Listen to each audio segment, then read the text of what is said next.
महाराज किया है।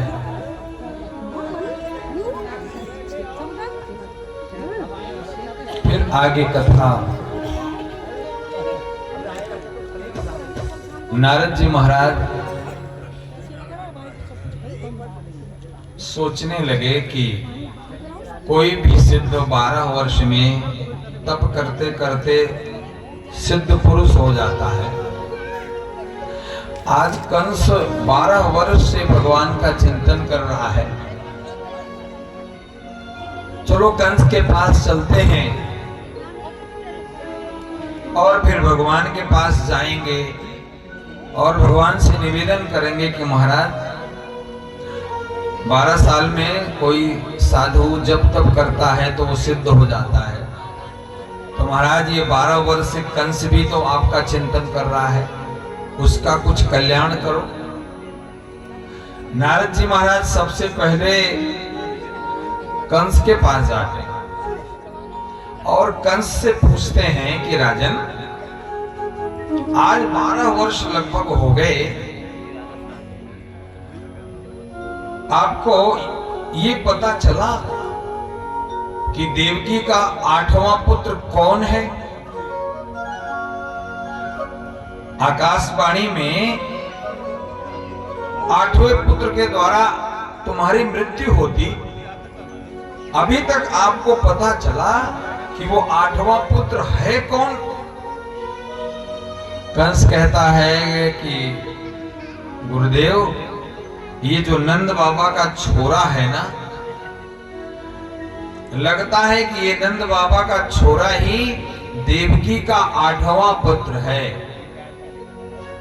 नारद जी कहते हैं कि कंस, ये नंद बाबा का जो छोरा है ये देवकी का 8वां पुत्र लगता नहीं। मैं आज तुमको बता रहा हूं कि देवकी का 8वां पुत्र ही नंद बाबा का छोरा है। नारद जी स्पष्ट करते हैं कंस के सामने और नारद जी कहते हैं कि कंस, हमारी बहुत इच्छा है कि अब आप नंद बाबा के यहां जाओ, वृंदावन जाकर नंद बाबा के छोरे को, मतलब अपनी मृत्यु को नष्ट करो, नंद बाबा के छोरे को मार दो, फिर तो तुम मृत्यु जीत वैसे अमर हो जाओगे। इतना कह के नारद जी वहां से प्रस्थान कर गए और सीधे वृंदावन पहुंचे जहां पर भगवान बैठे हैं। एकांत में जाकर नारद जी ने भगवान को प्रणाम किया और भगवान से कहने लगे कि प्रभु, ये बंसी ही बजाते रहोगे? कंस का, मुष्टिक का, चारुण का ये जो पाप है बढ़ता जा रहा है, महाराज आप कंस को कब मारोगे? तो भगवान मुस्कुराए, बोले बाबा, अभी तो आप अपने चेले के पास से आ रहे हो।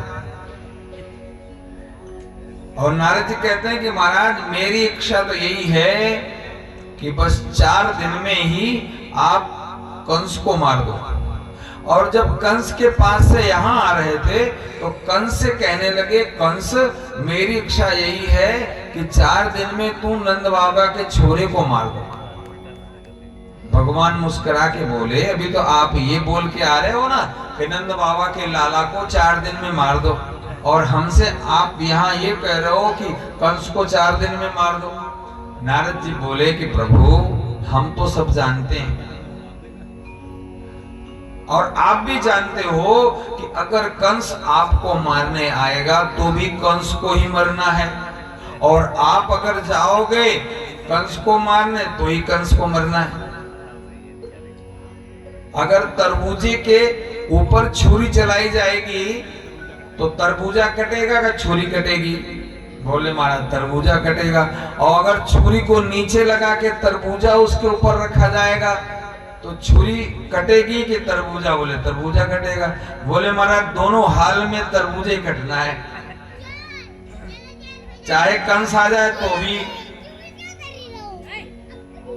उसको कटना है, और अगर आप चले जाओ तो भी उसको कटना है।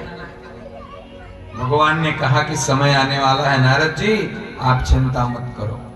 इधर नारद जी गए और यहाँ पर कंस ने सभा बुलाई और सभासदों से कह दिया कि भैया आज नारद जी आए थे और उन्होंने स्पष्ट कर दिया कि ये नंद बाबा का जो लाला है कृष्ण, वही देवकी का 8वां पुत्र है। आज नारद ने भी स्पष्ट कर दिया कि वही 8वां पुत्र जो मेरी मृत्यु है। और फिर नारद जी की बात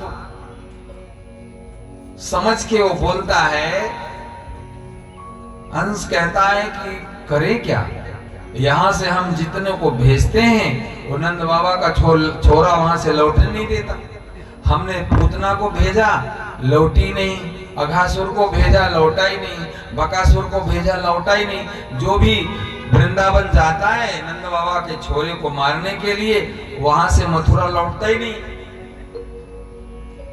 एक सभासद खड़ा हुआ, बोले महाराज ऐसा करते हैं कि जो जाता है सो लौट नहीं रहा है, ऐसा करते हैं एक यज्ञ कराते हैं और उस यज्ञ में किसी को जाना नहीं है, बल्कि कृष्ण और बलराम को लेकर आना है। और यहाँ लेकर आएंगे तो हम सब लोग मिलकर उनको मार देंगे, क्योंकि हम यहाँ से एक एक राक्षस भेजते हैं और नंद बाबा का छोरा एक एक राक्षस को मारे जा रहा है। तो अब ऐसा करेंगे, एक यज्ञ करा लेते हैं और उसी यज्ञ में उनको अतिथि के रूप में आमंत्रित करेंगे और यहाँ मिलकर उनकी हत्या कर देंगे। नारद कंस को ये बात अच्छी लगी। कंस ने फिर ब्राह्मणों को बुलाया और बुलाकर बोला आप सब यज्ञ की तैयारी करो और वो जो धनुष है भगवान शंकर का उस यज्ञशाला में रखा जाएगा और यज्ञ प्रारंभ होगा। ब्राह्मणों ने कहा कि कंस ध्यान रखना, उस यज्ञ में धनुष को अगर तोड़ दिया गया, जो तोड़ेगा फिर आपको वो नहीं छोड़ेगा। कंस ने कहा उसकी चिंता मत करो, आप तो यज्ञ की तैयारी करो। अब सभा में लोगों ने कहा कि कृष्ण और बलराम को लेने कौन जाएगा?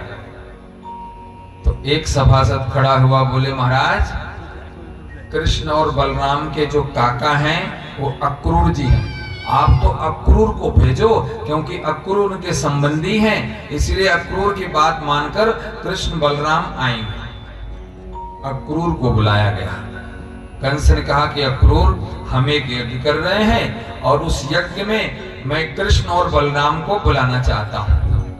अक्रूर ने पूछ लिया महाराज यज्ञ आप कर रहे हो, उसमें कृष्ण और बलराम और ब्रजवासियों को क्यों बुलाना चाहते हो?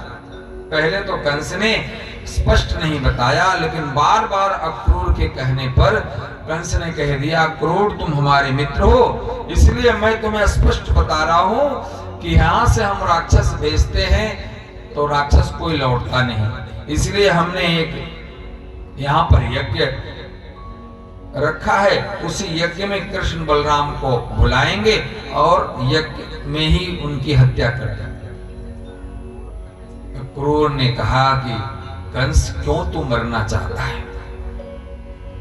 वो तुम्हारी मृत्यु हो, आकाशवाणी हुई थी वो तुम्हारी मृत्यु है, अपनी मृत्यु को कौन बुला रहा है? अरे और तू जी ले, अगर जितनी दूरी पर होंगे तो तू जी सकेगा, अगर तू अपनी मृत्यु को बुला रहा है तो क्यों जल्दी मरना चाहता है? जब ऐसी बात की तो कंस बड़ा नाराज हुआ। कंस ने कहा कि देखो मैं राजा हूं, तुम्हें आदेश दे रहा हूं, मैं उपदेश नहीं सुनाने के लिए तुमको बुलाया, मैं तुम्हें आदेशित करता हूं कि जाओ कल कृष्ण और बलराम को लेकर यज्ञशाला में, वहीं पे हम सब मिलकर उन्हें मार देंगे। अब अक्रूर क्या कर सकते थे? राजा का आदेश था, इसलिए अक्रूर जी महाराज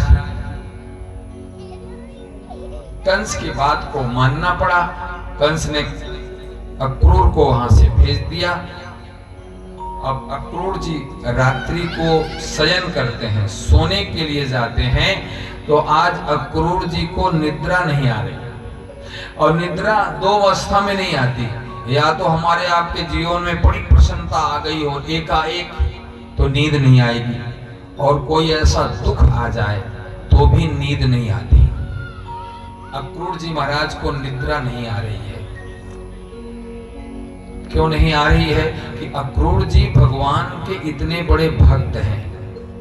उन्होंने सोचा कि इतनी महिमा सुनी मैंने कृष्ण और बलराम की, लेकिन अभी तक दर्शन नहीं हुआ। और वो तो हमारे संबंधी हैं, हम तो उनके काका हैं। जब हम उनका दर्शन पाने के लिए जाएंगे तो कृष्ण और बलराम दौड़ेंगे कि काका आए, मेरे काका आए, काका आए, ऐसा कह के मुझे मेरा आलिंगन करेंगे। उस समय के दृश्य को समझ के बड़े प्रसन्न हो रहे हैं और इतनी प्रसन्नता है आज निद्रा नहीं आ रही। और फिर कभी कभी डर भी जाते हैं कि ऐसा न हो कि मैं उनको लेने जाऊं और लेकर आऊं और ये कंस दुष्टों के साथ मिलकर उन्हें मार दे। कभी डर भी जाते हैं और कभी प्रसन्न भी हो जाते हैं, पर राजा का आदेश है। प्रातः काल हुआ, कंस ने सोने का रथ भेजा और अक्रूर जी महाराज प्रातः काल उठकर रथ में बैठकर वृंदावन की तरफ गए। और वृंदावन की तरफ गए तो कहते हैं कि प्रातः काल से उनका रथ चला और सायंकाल जाकर पहुंचा।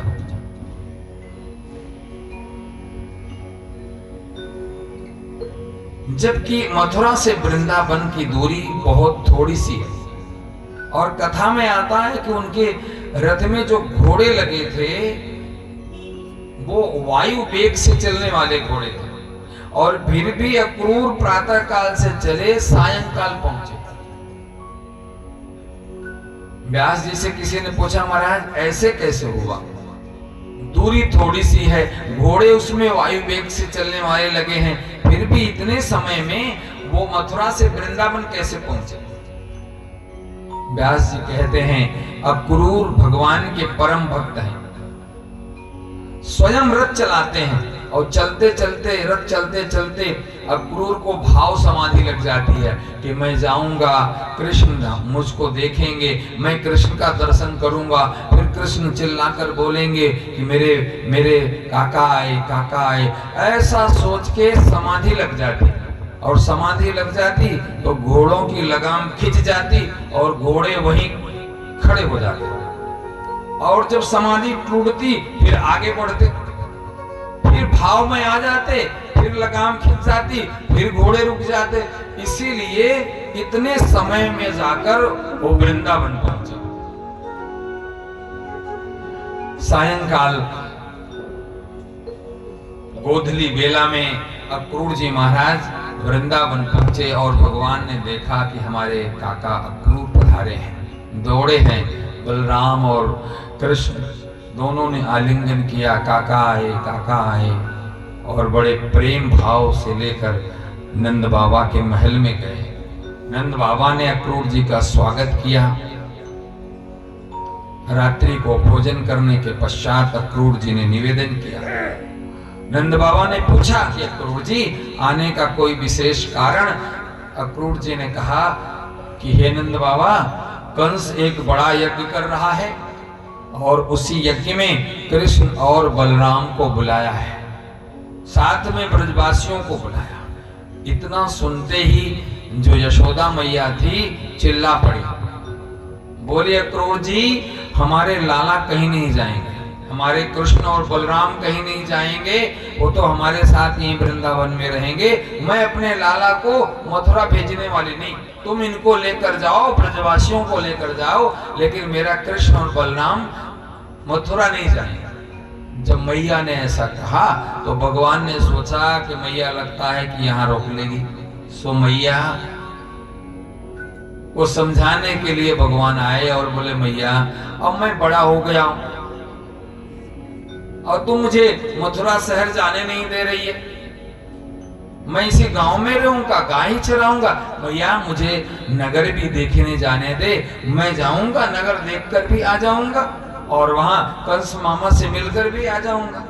जब मैया ने देखा कि कन्हैया भी नगर घूमना चाहता है तो मैया चाहती तो नहीं थी, लेकिन कन्हैया के कारण बोली कि ठीक है कन्हैया, अगर तू जाना चाहता है तो चला जा, पर शीघ्र ही आ जाना।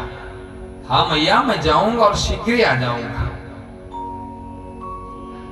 क्रूर जी रात्र को सो गए। मैया ने कृष्ण और बलराम को सुलाया है, पर मैया को रात्रि को नींद नहीं आई। प्रातः काल हुआ है, मैया ने कृष्ण और बलराम को उठाया, कृष्ण को पीतांबरी पहनाई, बलराम को नीलांबरी पहनाई है। और भगवान रथ में बैठ कर जाने वाले थे।